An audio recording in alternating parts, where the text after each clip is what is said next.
Hello everyone, I am Ritesh Chawla. I welcome you all to the face to face series presented by UniApply, where we have a candid conversation with the educational leader and educational leader share their insightful journey that how they established this institution, how they are helping the society, how they are pushing the kids towards better education, towards a better tomorrow. Today we have Dr. Anika Malhotra. Ma'am is Director Principal with Kalka Public School, Faridabad, Sector 76, and she is also Director for Kalka Group of Institution.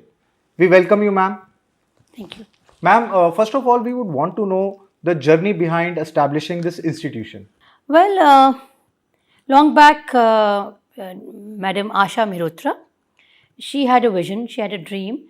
She herself was a teacher that she wanted to open up her own school. And during that journey of Mrs. Asha Mirotra, her husband C.P. Mirotra was a pillar of strength to her. He supported her, and that's how Kalka Public School came into inception. You are contributing and building more and giving strength to the institution. But these days, you must have seen this COVID time. It must be really difficult financially, and the way the education has been changed, right? You are overnight, you have to switch to online education. So, uh, is the community to whom you are actually serving is equally supportive? Yes, this is absolutely extraordinary times, and I believe the new normal is to understand that such kind of viruses or such kind of pandemic can come anytime, anywhere. So all of us were actually pushed into this kind of a dilemma as to how is it that we can connect back to our students, because the technology came handy here. You Right. see, teachers are well versed in the computer, but going into a different platform from complete, you can say, offline to online was switchover was difficult. So it was a great learning for teachers as well, I'm sure. So do you think the teachers were least recognized during this pandemic? No, not at all. I salute them. Wherever corner, whichever corner they got in the house, with the children all over the house and the family, despite that, conducting a class, ensuring that the students are connected with her or him, was a big salute to the teachers.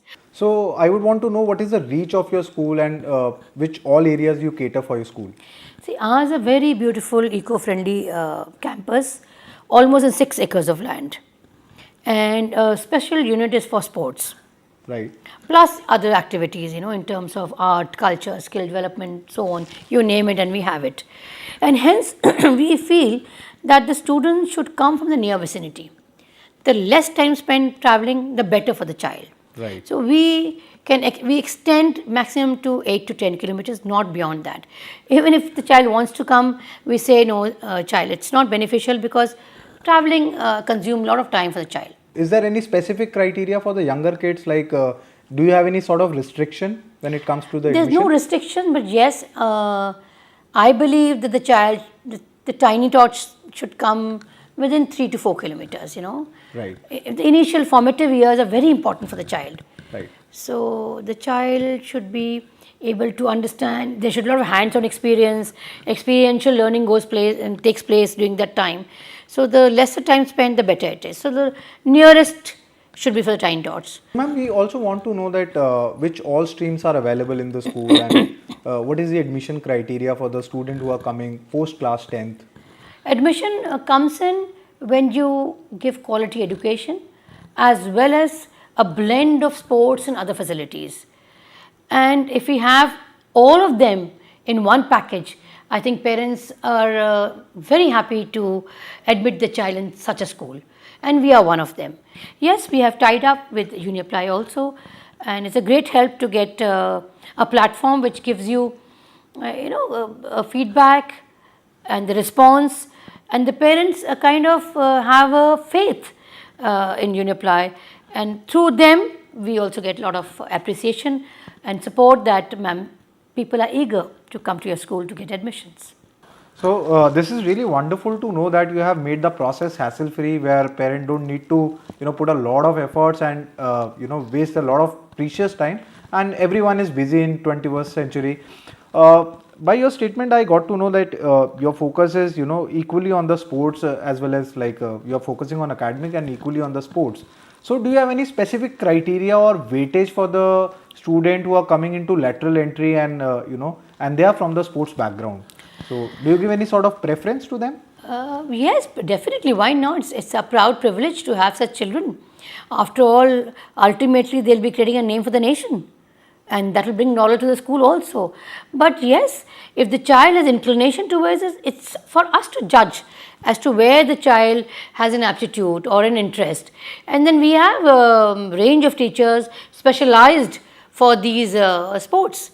And I feel academics is all about giving the skills, the 21st century skills to a child to face the competitive world outside. So we have to be alert in all parameters. We can't just say that okay, we have best of teachers, Right.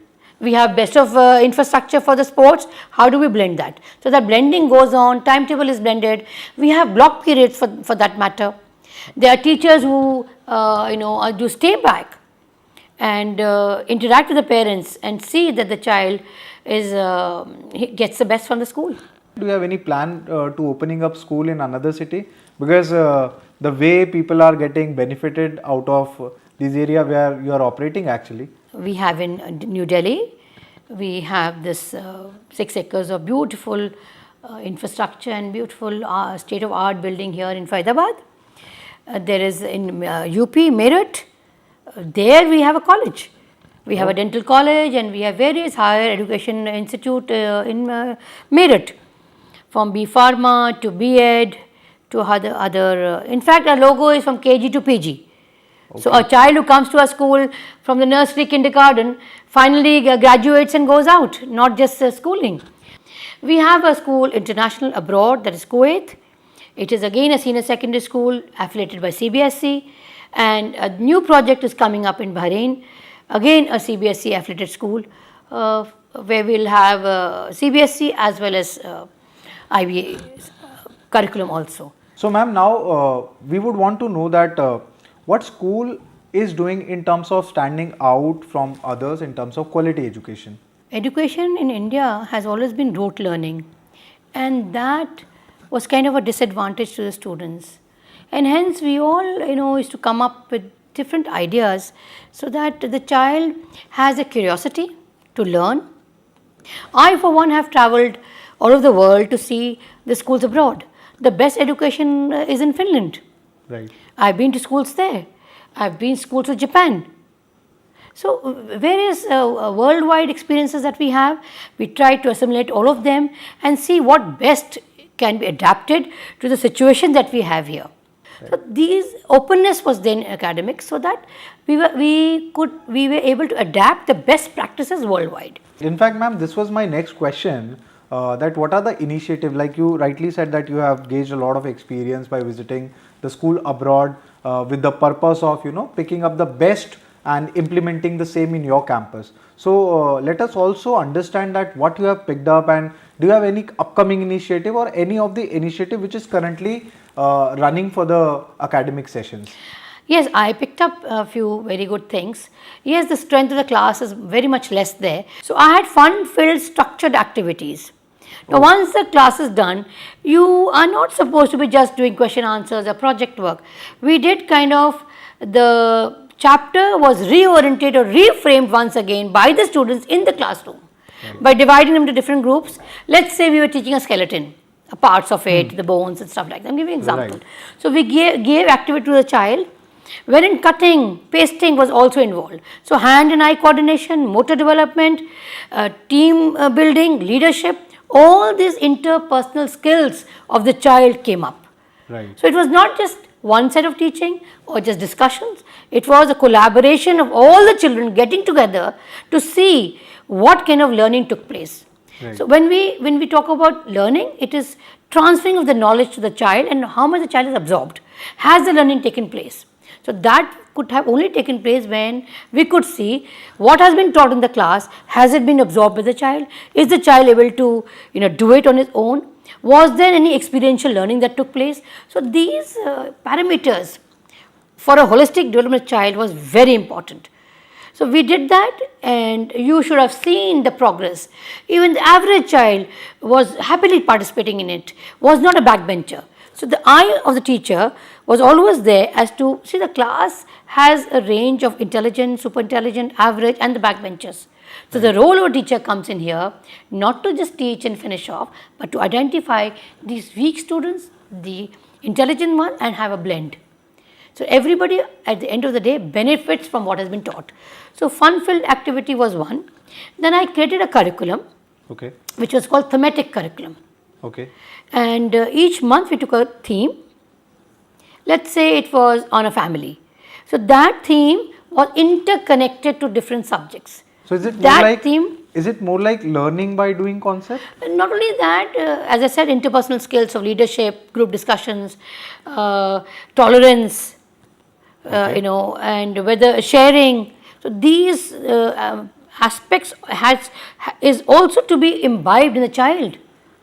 So the moral values were also part of your growing up stage. Right. You see so much of intolerance, you see so much of road rage these days. So how do you curb that? That those things can only be curbed if the energy is channelized. So the energy of the child has to be channelized, and that can only be channelized in a playway method. And hence we had the structured activity which had a meaning, activity which gave an output to the child, activity which benefited not only the teacher but also to the child. So that kind of a connect we got. There was a lot of friendship took place. At times you see children don't talk to one group, they have a lot of groupism. So these kind of structured activities broke that difference between the children. So it's more like you are giving a realistic picture, and you are making a theme for a realistic picture. Yes. And hands-on learning experience. easy. And hands-on experience. Right. Let the child do it. Doing by learning. Right. So those things were done, and then there was a lot of children came up with jumble words, and they shared their birthdays, and each one knew when the other child's birthday is coming, wishing and greeting each other. They are also part of the academics. As I was telling you, that we took a theme and we connected the theme with other subjects. Now, if we have like a family or something, a topic on family in EVS, we connected that with science. We connected with maths. So they were not studying in isolation. Right. Education is not in isolation. It has to be a blend of all the subjects together, and that's how the child learns, and that's how the child doesn't become bookish. There's no rote learning. There is curiosity, there's incuriosity, there's curiosity to learn, to research, to analyze. The critical thinking comes in. This is what we want the children to become, to think, to ask. So when critical thinking develops, they'll become good researchers, good advanced thinking. And India has produced a lot of good doctors and engineers and researchers. Right. So we want that, there should be no brain drain, but we want those children who do good work to contribute back to the country. So this theme-based concept is really interesting, and I'm sure that there must be a great impact on the student. Now we'll move forward and we'll discuss the technological role, that how school has adapted technology in last 1.5 year. We have seen this COVID time. So how school adapted the technology, not in terms of only the academic delivery, ma'am, but also how school added to resolve other issues like parenting, let's say the admission process. How school adapted the technology to address all these issues? Before I come to admission, I must tell you, when we were suddenly we had to go in for a lockdown and everything was helter-skelter. So my first thoughts came to the parents, because I said until I brief them, there will be no connect with the students. So I roped in the parents, as I said, for their interpersonal skills. Right. Because you see, a parent was off, all of a sudden had to teach the child at home, didn't know the pedagogy of teaching and how to teach a child. And that's where we said the parents who come into the show of a teacher, play the role of a surrogate mother or a father. And then we told them that have these kind of pattern of teaching. Also with the mothers, now they were locked down and there was no way of going out, there was no grooming session for the mothers. So I roped in the mothers and I got a beautician and I had a beauty session with the mothers. Wow. Believe me, it made a world of a difference, and they were stress free. I gave them very simple techniques of their own well-being, their own mental health. That helped the mothers to be more keen towards these kind of online learning. So you not only focused on the students but also focused on the parents to kind of help them to uplift. So the mothers had a separate session on beauty and their general well-being, and the fathers, I taught them interpersonal skills of being honest with the children. Right. Give them the honest answers. Don't tell them, if they're talking about this pandemic, tell them the reality. Tell them, yes, as we have other sickness and fever, similarly this too will pass. Similarly this too will go away. But they should be aware, and that scar in the mind should not remain in the child. Otherwise, we will have very difficult children coming up in the coming years. Right. So this is about the that how you dealt with the parents and the students. Now, how you took care of your admissions during this pandemic time, and how you use basically the technology to address this issue. Technology was one thing that really kept us moving. Right. Otherwise, I think we would have moved on to very ancient era of where there was nothing to fall back on. So technology was a new normal. Fortunately, schools like us in urban areas, yes, the websites were there. Parents did have an access. We did have forms online, but people specifically focus on this, like UniApply for that matter, was a blessing in disguise for the schools. And through them, people could connect. Those who did not know the school, could not visit the school, could bank on such kind of portals where they actually could get the right information about schools.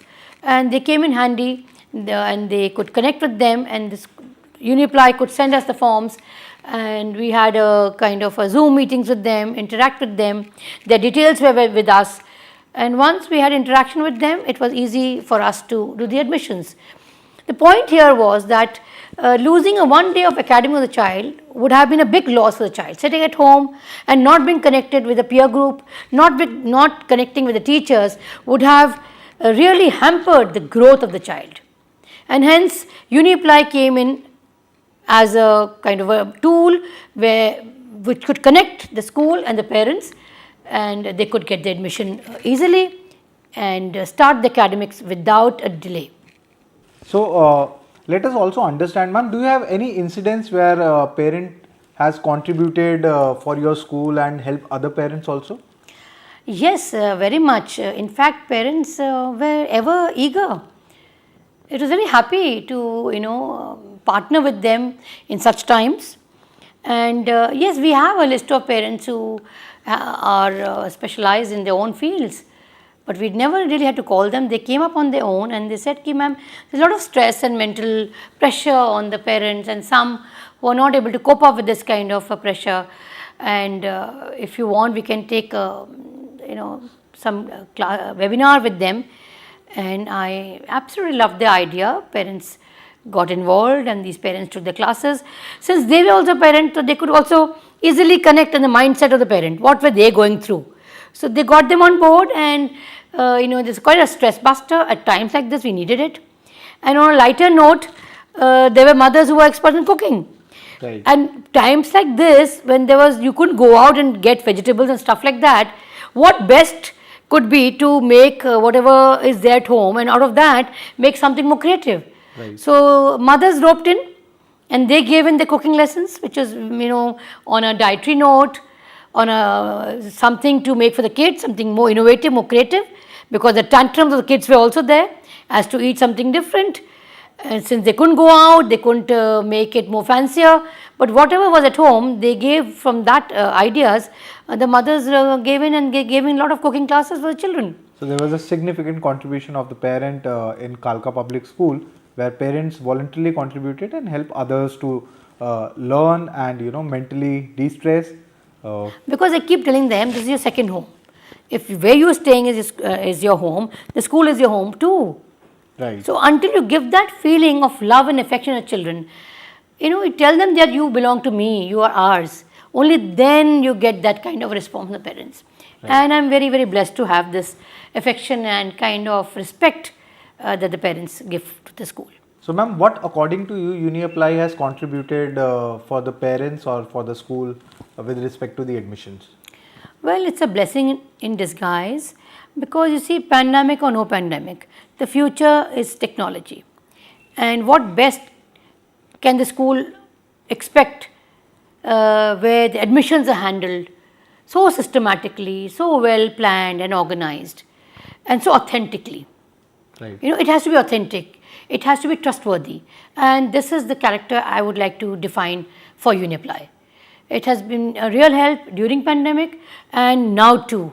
In fact, we are quite at ease when we know Uniapply is there. We'll get the right kind of admission, the right kind of people thinking, and it's a complete package. I would sum it up like that, and I'm happy. I would wish them all the best. They are doing a good job for the schools, because this was one sector the school was had to put in a lot of resources. Right. And now Uniapply has taken that from us, and online, offline, whichever way, Uniapply, I think I for one would really like to trust. I've had good experience with it so far, and I would like to wish them the very best for the future. Knowledge to perfection is the motto of the school, and that makes it a best fit for your kid. So please do visit Kalka Public School, Faridabad, Sector 76.